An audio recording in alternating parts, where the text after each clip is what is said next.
نحمده ونستعينه ونستغفره ونؤمن به ونتوكل عليه ونعوذ بالله من شرور أنفسنا ومن سيئات أعمالنا من يهده الله فلا مضل له ومن يضلل فلا هادي له وأشهد أن لا إله إلا الله وحده لا شريك له وأشهد أن سيدنا ونبينا ومولانا محمدا عبده ورسوله صلى الله تعالى عليه وعلى آله وأصحابه وبارك وسلم تسليما كثيرا كثيرا. أما بعد فأعوذ بالله من الشيطان الرجيم. بسم الله الرحمن الرحيم.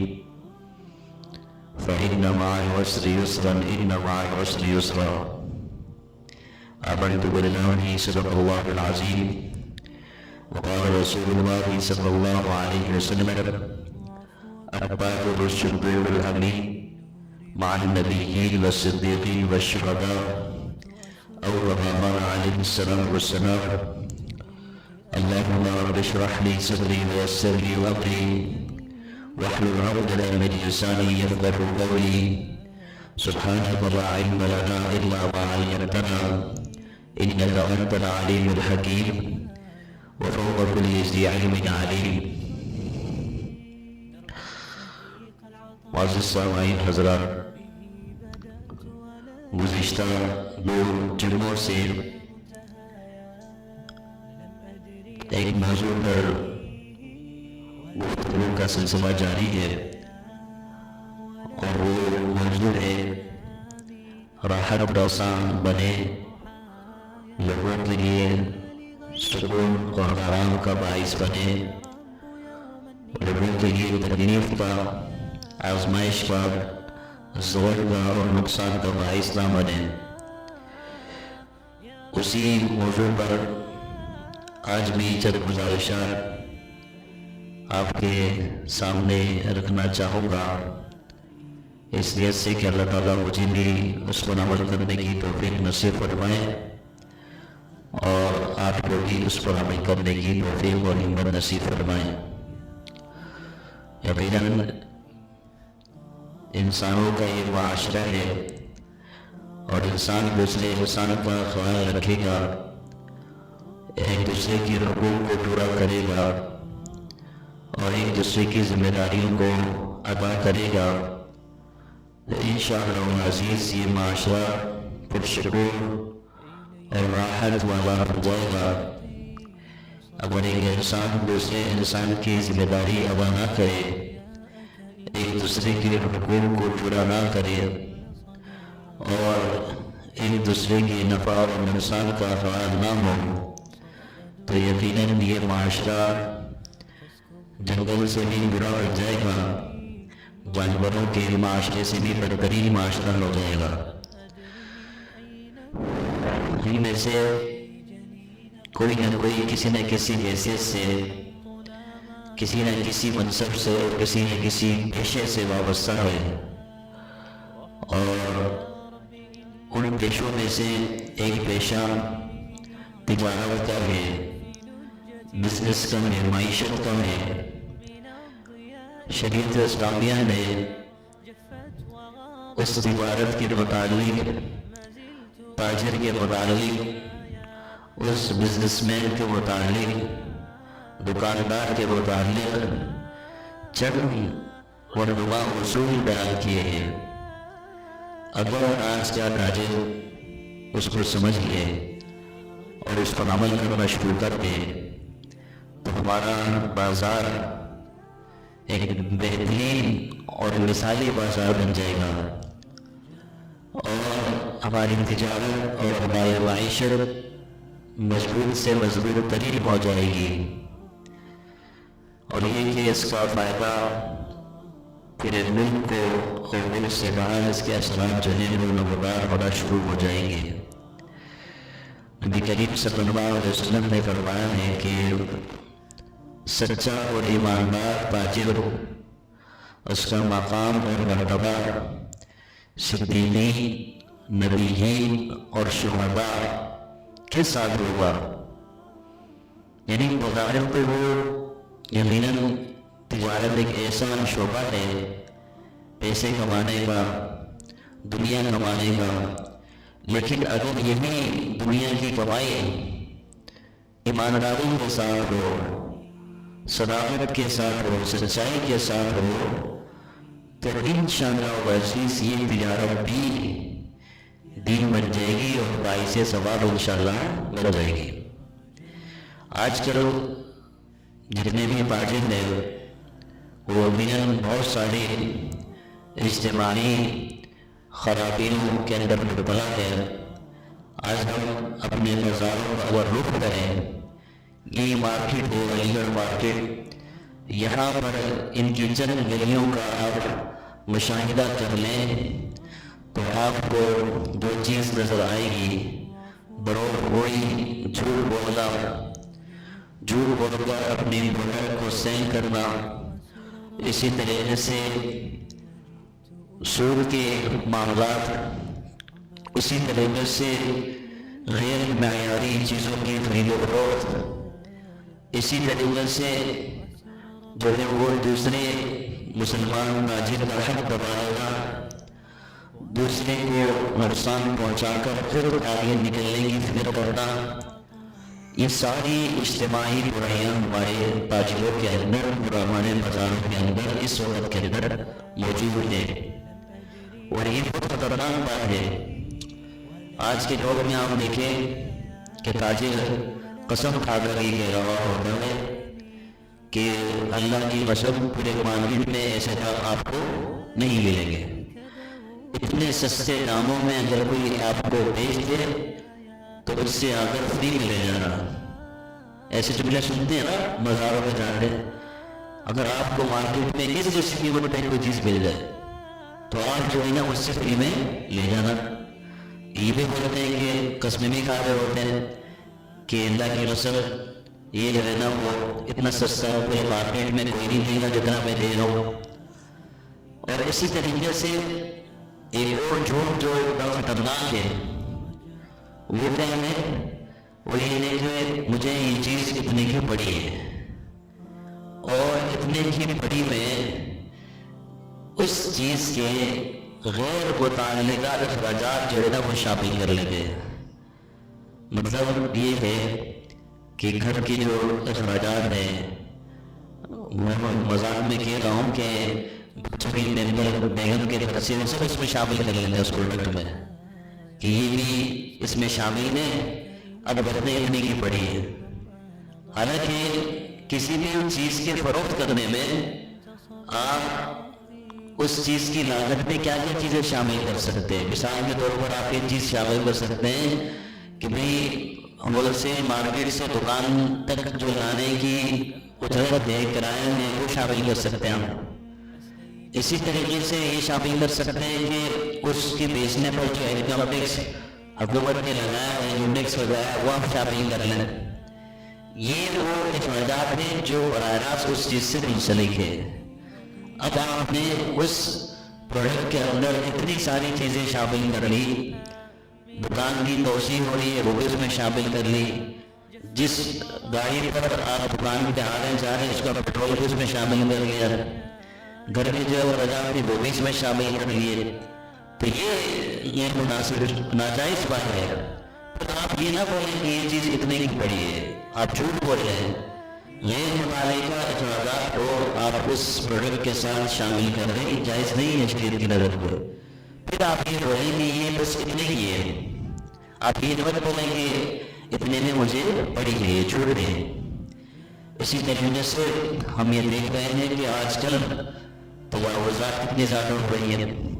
انسان اگر ڈاکومنٹ کے اندر 10/12 کی دکان کا مالک ہے تو اس نے مزید 10 فٹ آگے جگہ لگے رکھی ہے، جو گورنمنٹ کی جگہ ہے، جو اس کی ذاتی ملکیت ہے ہی نہیں، اس جگہ کو دکان بنایا ہوا ہے، اور وہ اس دکان پر قبضہ کر کے، اس جگہ پر قبضہ کر کے، فٹپاتھ پر قبضہ کر کے چیزوں کی خرید و فروخت کر لیں۔ اس پہ تو فقہاء نے اتنی سختیاں لی ہیں کہ اگر کوئی شخص ناجائز جگہ پر قبضہ کرتا ہے جو اس کی ملکیت ہے ہی نہیں، اس کے اندر وہ خرید فروخت کر رہے ہیں تو فقہاء نے لکھا ہے کہ ایسے شخص سے کوئی لین دین جو معاملہ کرے گی نا، تجارت نہ کرے، اس لیے کہ اس کو نگری ہو کہ یہ جو میں نے اپنا کیا یا ٹھیلا یا جو بھی دکان لگائی ہوئی ہے یہ ناجائز جگہ پر ہے، لہٰذا اس کے خلاف رکھنے کے لیے اس سے خرید و فروخت کا معاملہ کرنے سے اجتناب کرنا چاہیے کہ نہ کریں اس سے خرید و فروخت کا معاملہ۔ آج ہم دیکھیں گا کتنے زیادہ اس کے اندر مشکلات ہیں۔ دکان جو ہوتی ہے وہ چھوٹی سی ہوتی ہے لیکن اس کے آگے کا جو حصہ ہے وہ اس سے زیادہ بڑا ہوتا ہے، اور دکانداروں کی یہ کتنی بڑی زیادتی ہے کہ اپنی دکان کے آگے جو گورنمنٹ کی سڑک ہے، جو گورنمنٹ کی فٹ پاتھ ہے، جس کے آپ مالک نہیں ہیں، اس سے آپ کی دکان کے آگے کوئی اگر پٹارا لگاتا ہے، کوئی کسی قسم کا اسٹال لگاتا ہے، کوئی کسی قسم کا کوئی ٹھیلا لگاتا ہے، آپ اس کو وہ جگہ پہ آپ پکڑے رہے۔ یہاں ہمارے علی گڑھ میں اتنی ساری جگہیں ہیں جو لاکھوں روپے میں ملتی ہیں دکان کے آگے کی جگہ، حالانکہ وہ گورنمنٹ کی جگہ ہے، اسی کی وجہ سے اس کو کرایہ وصول کرتے ہیں۔ اتنی زیادہ یعنی اجتماعی زیادتیاں اس وقت میں ہمارے بازاروں کے اندر اور ہماری تجارتی جو جگہیں ہیں، مراکز ہیں، اس کے اندر بہت زیادہ حق تلفیاں جو ہیں لوٹائی جا رہی ہیں۔ آج کے دور میں لوگ کہتے ہیں مہنگائی ہے، مہنگائی ہے، مہنگائی ہے۔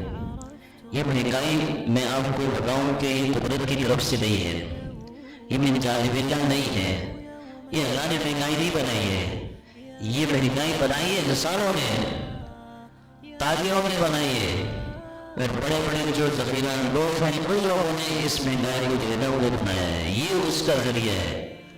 مہنگائی تو نہیں ہے، اللہ کی طرف سے تو جو وسائل ہیں، قدرتی وسائل، جن چیزوں کو آپ مارکیٹ میں لے کر آ رہے ہیں وہ ایسا تو نہیں ہے نا کہ آپ کی پیدا کردہ چیزیں ہیں، یہ تو وہ چیزیں جو اللہ پیدا کی ہیں، آپ نے اس کو صرف تیار کر کے مارکیٹ میں جو ہے نا وہ ڈبے پہ کسی اچھی سی پیکنگ کے اندر آپ نے لانچ کیا ہے، اصل چیز تو اللہ نے پیدا کی ہے۔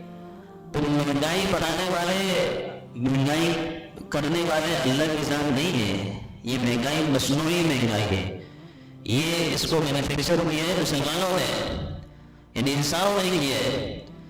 اللہ تعالیٰ کا اس سے تعلق نہیں ہے، اللہ تعالیٰ تو غیر صفت ہے، رزاق ہے، انہوں نے جس طرح سے منصفانہ تقسیم کی رزق کی بندوں کے درمیان، اگر بندے جو ہے نا اس کی اندر نا انصافی کریں تو غلط بات ہے۔ حدیث میں آتے ہیں یہ جو پہلے زمانے میں لوگ آتے تھے گاؤں دیہات سے اپنا جو ہے وہ غلہ ہے وہ بیچنے کے لیے شہروں کا رخ کرتے تھے، تو وہ اس سے پہلے ہی شہر کے جو چالان تاجر ہوتے تھے ان کو شہر میں داخل ہونے سے پہلے ہی راستے میں ہائی ویز پر سمجھ لیجیے ان جگہوں پر جا کر پہلے سے سونے بازی کر لیا کرتے تھے۔ وہ بیچارے جو بیچنے والے کاشتکار ہوتے تھے وہ سارے لوگ ہوتے تھے، گاؤں دیہات کے لوگ ہوتے تھے، ان کو مارکیٹ ویلیو کا پتہ نہیں ہوتا تھا، تو وہ سستے داموں کو بیچتے، یہ چالان تاجر اس کو لا کر اپنی شہروں میں اسٹور کرنے، اور جب ڈیمانڈ پڑتی شہر کے اندر اس وقت اس کو لانچ کر دیں گے اور اپنی قیمت سے وصول کر دیں گے۔ آپ صلی اللہ علیہ وسلم نے اس چیز سے منع فرمایا، ایسے نہیں کرو کہ شہروں سے نکل کر تجارتی قافلوں سے جا کر ملو اور ان سے جا کر پہلے ہی سودے بازی کر لو اور جو ہے نا دوسرے لوگوں کو شہریوں کو کیا کرو نقصان پہنچاؤ۔ یہ آج کل کتنا ہو رہا ہے کہ نہیں ہو رہا؟ چھوٹا چھوٹا تاجر میں بہت بڑا بڑا ذخیرہ اندوز ہے، اتنی سی دکان میں ورلڈ میں آپ جاؤ نا تو اتنی سی دکان ہے، اتنا سا سامنے کا فرنٹ جو ہے نا ڈیسک جس کو بولتے ہیں اتنا سا ہے، پیچھے انہوں نے 4-4 5-5 منزلہ گودام بنا کے رکھے ہوئے، سارا ہمارے اسٹور کر کے رکھا ہوا ہے۔ رمضان میں انتظار کر رہے ہوتے ہیں، فلاں سیزن کا انتظار کر رہے ہوتے ہیں، جیسے ہی سیزن آیا وہ چیز مارکیٹ میں لانچ کی، ڈیمانڈ بڑھ گئی تو ڈیمانڈ سپلائی نہ ہوئی، انخلاق ہوا، وہ چیز اپنے مانگی قیمت میں فروخت کر رہے ہیں۔ تو اتنے ساری زیادتیاں کرتے ہیں، تو مہنگائی کس سے پیدا کی؟ یہ مصنوعی مہنگائی ہے، یہ اللہ نے نہیں دی ہے، یہ انسانوں نے دی ہے، آپ اپنے لیے لوگوں کو، اس لیے ہم کو اس سے بچنا چاہیے۔ اسی طریقے سے بہت سارے واردات ہیں اپنے لوگ. ہمارے وہاں یہ چھوٹا سا بازار ہے، چھوٹا سا تاجر کوئی چھوٹی سی دکان یا چھوٹا سا بھی اسٹال لگاتے ہیں، تو بڑے تاجر کو کیا چاہیے؟ اس کو سپورٹ کرے گا، اس کو سپورٹ کرے، اس پہ اس طرح سے معاملہ اس کی کرے کہ اس پر گرا نہ گزرے. بھئی اللہ کا شکر ہے آپ محنت کرتے آگے آ گئے ہیں، آپ ایک دکان سے کئی دکانوں کی مالک بن گئے ہیں، آپ ایک پلازے سے کئی پلازوں کی مالک بن گئے. آپ جو ہے وہ اللہ تعالیٰ نے آپ کو لاکھوں سے نہیں کروڑوں میں لے گئے، تو آپ لوگوں کے لیے سہولت پیدا کر سکتے ہیں. جب انسان کروڑوں میں چلے جاتے ہیں تو لاکھوں کی سہولت دینا اس کے لیے کتنا آسان کام ہے، مشکل کام ہے. تو ایسے لوگوں پر بات کرنا چاہیے، ایسا بڑا کمزور لوگوں کو سپورٹ کرنا چاہیے. اور ہمارے یہاں مسئلہ یہ ہے کہ بڑے بڑے حاجی صاحبان سپورٹ تو کرتے ہیں لیکن گلا دبا کر سپورٹ کرتے ہیں. گلا کسی کو بات ہے اس سے بینیفٹ لینے کے لوگ آگے سے اس کو مثال کے طور پر سرمایہ کی ضرورت ہے، انویسٹمنٹ کی ضرورت ہے، اس کو لاکھ 2 لاکھ دیں گے لیکن اس سے اس طرح سے واپس لیں گے کہ اس کے اندر سارا کا سارا سود آ جاتا ہے. اور پھر اس کے لیے طریقے اور نیلے بڑھانے اس طرح کے نکالے گئے کہ وہ بیچارہ ایک مرتبہ یعنی لینے سے اس ضرورت کو وہ کئی دفعہ سوچتا ہے. اور وہ دوسرے جو حاجی صاحبان ہیں جو بڑے بڑے مارکیٹ کے کنگ ہیں وہ جو ہے نا اس کو کیا کر رہے ہوتے ہیں، دبا رہے ہوتے ہیں، ان کا گلا دبا رہے ہوتے ہیں اس طرح سے. حالانکہ چاہیے کیا کہ اللہ تعالیٰ نے آپ کو فرمانی نصیب کر دی، اگر سے آپ کے ساتھ زیادتیاں ہوئی ہیں لیکن اب آپ اس پوزیشن پر ہیں کہ آپ کسی کے ساتھ بغیر زیادتی کے اس کو دینا سہولت اور جو ہے نا وہ رعایت فراہم کر دیں تو آپ کو دینی چاہیے کہ نہیں دینی چاہیے. اب ایسے موقع پر آپ جو ہے اصولی لین دین کرنا شروع کر رہے ہیں، آپ جو ہے نا وہ دوسرے سے برات دینا شروع کر دیں. ایک شخص صاحب اس نے اسی طرح سے کیا کہ کسی سے قرض لیا اور اس کی اپنی سواری جو ہے اس میں استعمال ہونے لگی، تو اللہ تعالیٰ نے اس کو منع فرمایا کہ یہ تو سود ہے، جس سواری پر تم سوار ہو رہا ہو یہ کیا ہے، سود ہے. اور اصول کی جو رقص اپنے ساتھ نفع کے اس لے کر آئے تو کیا ہے، سود کے سود میں آتا ہے. اب آپ کسی کو لاکھ روپے قرض دے رہے ہیں، واپسی آپ اس سے جو ہے نا وہ بنے اسٹوری صورت میں 1.5 لاکھ روپے لے رہے ہیں، ایک جو اس سے ناراض دے رہے ہیں، اس کی سواری استعمال کر رہے ہیں یا اس کے نام پر دعوتیں نکال رہے ہیں، یہ کوئی اور منظر کر رہے ہیں. یہ پھر آج بھی اس کو اپنے شنجے میں لیا ہوا ہے، جب چاہے اس کو مارکیٹ سے ملا ہوا ہے اور جو چاہے اس پر حکم جاری کریں یہ غلط ہے. تو یہ جو بڑا تاجر چھوٹے تاجر کے ساتھ زیادتی کر رہا ہے نا، یہ بھی ایک اجتماعی زیادتی کی میں سے ایک بدترین صورت ہے.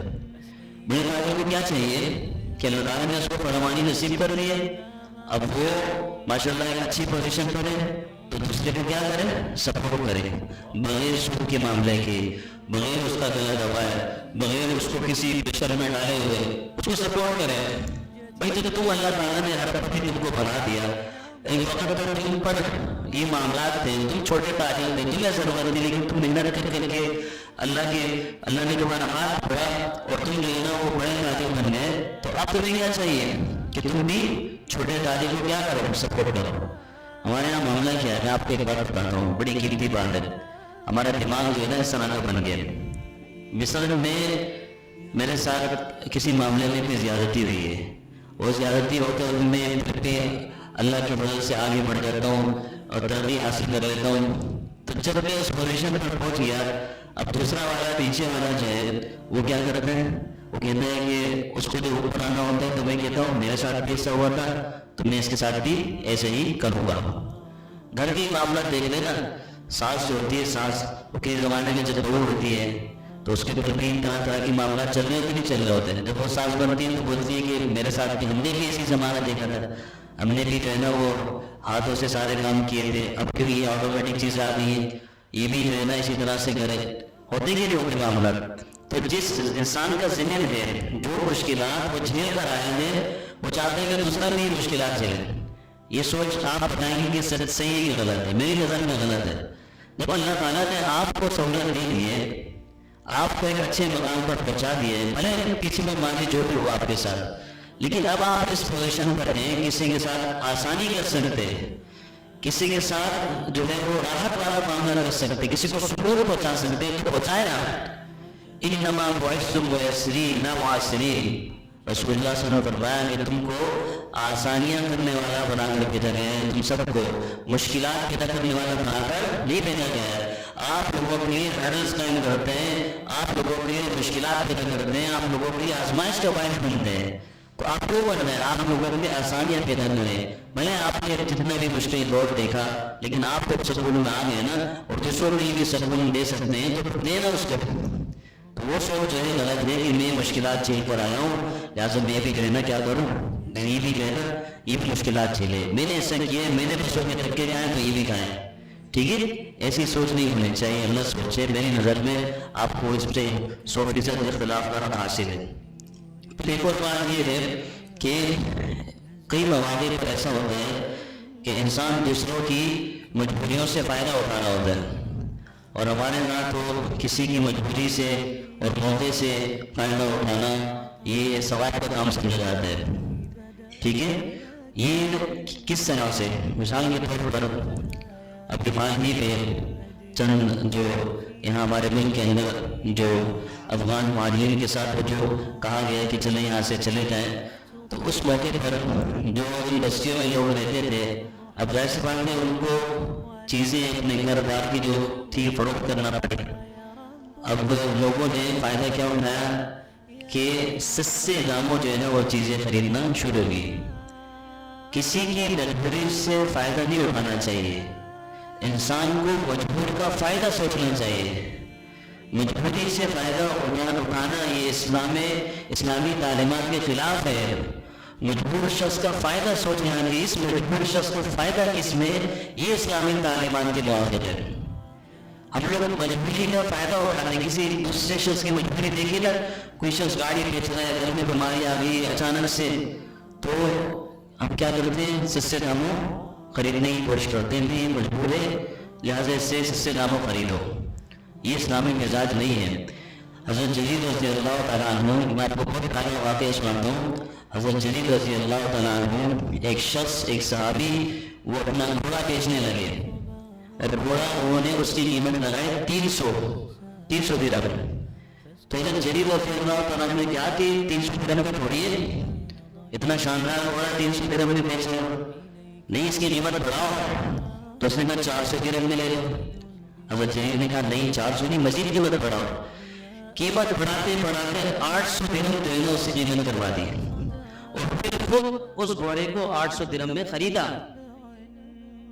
کہا وہ 300 دینے پر راضی تھا، لیکن کیا دوسروں کی مجبوری سے فائدہ نہیں اٹھانا؟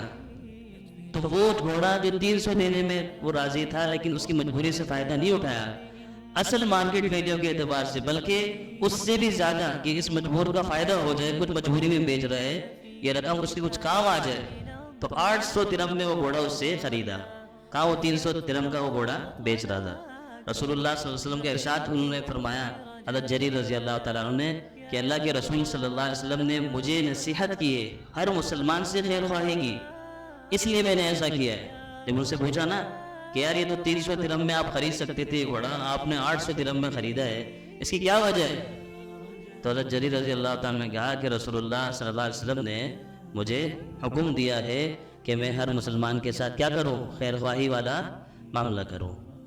تو کسی کی مجبوری سے فائدہ اٹھانا آج تجار کرتے کہ نہیں کرتے؟ کہیں سے کوئی چیز مل رہی ہے سستے داموں، فوراً جو ہے نا وہ خریدنے کی کوشش کرتے ہیں. سامنے والے کی مجبوری کو نہیں دیکھتے کہ کس مجبوری میں بیچ رہا ہے، کیا اس کے ساتھ حادثہ، کیا واقعہ پیش آیا ہے، کیا ہوا ہے کہ یہ اپنی قیمتی گاڑی کو ایسے ہی سستے داموں بیچ رہا ہے، ہمیں بس اپنا فائدہ سوچتا ہے. تو یہ اسلامی تعلیمات کے خلاف معاملہ ہے.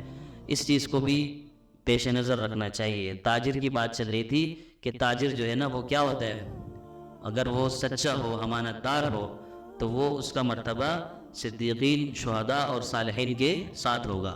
تو حقوق العباد میں یہ بات بھی آ گئی. آپ میں سے جو تاجر ہے، جو دکاندار ہے، یا کوئی کسی کمپنی میں ملازم ہے، کسی بھی ادارے کے اندر ملازمت کر رہا ہے، ان سب کو یہ چاہیے کہ جو اس کے حقوق اور جو ذمہ داریاں ہیں اس کو اچھی طرح سے سمجھے، اور اسی طریقے سے ان حقوق کی جو ہے نا وہ صحیح طریقے سے ادائیگی کرنے کی کوشش کرے.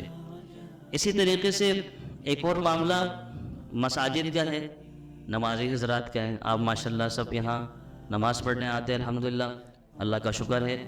اس موقع پر چند گزارشات ہیں آپ سے کہ دیکھو مسجد اللہ کے عبادت گاہ ہے، اور وَأَنَّ الْمَسَاجِدَ لِلَّهِ فَلَا تَدْعُوا مَعَ اللَّهِ أَحَدًا، عبادت ہی اس کا اہم ترین مقصد ہے.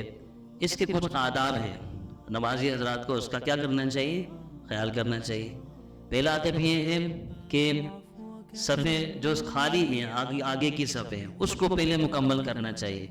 پیچھے پیچھے بیٹھ کر اچھا نہیں لگتا نا. آپ جب بھی آئیں مسجد میں، آگے جگہ خالی ہے، پہلی صفوں کی پہلی فضیلت، زیادہ فضیلت ہے. پہلے صف میں نماز پڑھنے والوں کی فضیلت زیادہ ہے. تو ہم سب کو چاہیے کہ صفوں کی پابندی کا اہتمام کریں. مسجد میں جب آئیں نا، تو اگر آپ کو کوئی تکلیف نہیں ہے، کوئی عذر نہیں ہے، تو آپ صف بندی کی صورت میں بیٹھے. یہ ادب ہے مسجد کا. ٹیک لگا کر دوسرے شمال مشرق کی طرف، جنوب کی طرف رخ کر کے اس طرح نہ بیٹھا کرے، بلکہ صف کی صورت میں آ کر پہلی جگہ جہاں خالی ہے وہاں آ کر بیٹھا کرے. پھر دوسری بات کہ اگر پہلی صف میں جگہ مل جاتی ہے تو اچھی بات ہے، نہیں ملتی ہے تو زبردستی نہ کیا کریں. چھلانگیں لگا کر پھلانگ کر آنے والی جو بات ہے نا، وہ نہ کیا کریں. بلکہ حدیث میں آتا ہے کہ رسول اللہ صلی اللہ علیہ وسلم نے فرمایا کہ اگر کوئی شخص کو پہلی صف میں، یعنی وہ پہلی صف میں اس لیے نہیں جا رہا کہ اس کے دوسرے مسلمان بھائی کو تکلیف ہوگی جگہ تنگ ہونے کی وجہ سے، تو اللہ تعالیٰ دوسری صف میں بھی وہی ثواب نصیب کر دے گے، بلکہ اس سے زیادہ ثواب نصیب کر دے گے. اسی طریقے سے جو ہے نا، ہم سب کو احتیاط کرنی چاہیے کس چیز میں، مسجد کے اندر بیجا گفتگو سے، یعنی زور سے باتیں کرنے سے. مسجد میں آ گئے تو کوشش یہ کیا کریں، بالکل جو ہے نا وہ چپ سادھ کر جو بولتے آنا، اس طرح سے آیا کریں. بلا ضرورت بات نہ ہو. اگر ضرورت کے وقت بات ہو تو وہ بھی اس انداز سے ہو کہ دوسروں کو تکلیف نہ ہو. ایک شخص حضرت عمر رضی اللہ تعالیٰ عنہ کے زمانے میں بلند آواز سے جو ہے نا باتیں کر رہا تھا مسجد میں، تو حضرت عمر رضی اللہ تعالیٰ عنہ غصے کے ہمارے لال پیلے ہو گئے، اور غصے میں کہا کہ تمہیں پتہ ہے تم کہاں ہو، تمہیں پتہ ہے تم کس مقام پر ہو، کس جگہ میں ہو. یہ جملہ بار بار حضرت عمر رضی اللہ تعالیٰ عنہ اس کو ڈانٹ کے طور پر کہتے رہے کہ تمہیں پتہ ہے تم کس جگہ میں کھڑے ہو، تمہیں پتہ ہے کہاں پر ہو تم. ہمیں بھی چاہیے کہ مسجد کا کیا کرے ہے، وہ آداب کا خیال کرے. اور اس کے اندر جو ہے نا وہ ایک اور چیز ہے، ظاہر سی بات ہے ہمارے بچے ہمارے مستقبل کے معمار بنتے ہیں. اگر ان کی صحیح نہج پر اور دینی لحاظ سے صحیح تربیت کر دی جائے تو وہ یقیناً ہم سب کے لیے کیا ہے، ہم سب کے لیے باعث فخر بنیں گے. رسول اللہ صلی اللہ علیہ وسلم کے زمانے میں حضرت حسن حسین رضی اللہ تعالیٰ عنہما، ان کے بارے میں آتا ہے کہ وہ ممبر پر ایسے گرتے پڑتے آ جایا کرتے تھے، اور آپ صلی اللہ علیہ وسلم سجدے میں جائیں تو کندھے پر وہ ہو جایا کرتے تھے. ہم شرارتیں کیا کرتے تھے. بچے تو ہوتے ہی شرارتے ہیں، اور بچے شرارتی نہ ہو تو ان میں بچپنا تو ہوگا نہیں.